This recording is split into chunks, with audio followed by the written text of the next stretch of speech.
অৱহেলা অৱহেলা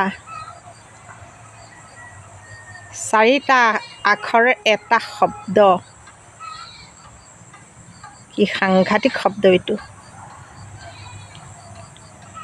আপোনাক যদি কোনোবাই মনে প্ৰাণে ভাল পায়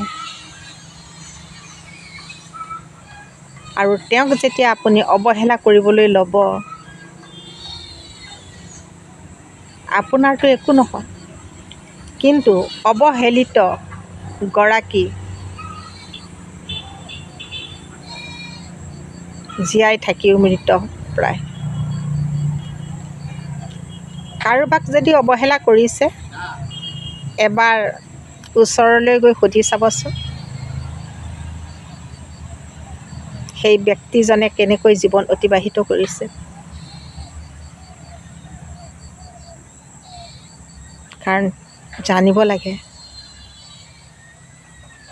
অৱহেলাৰ প্ৰকোপত মানুহৰ জীৱন কেনেকৈ ৰৈ যায়।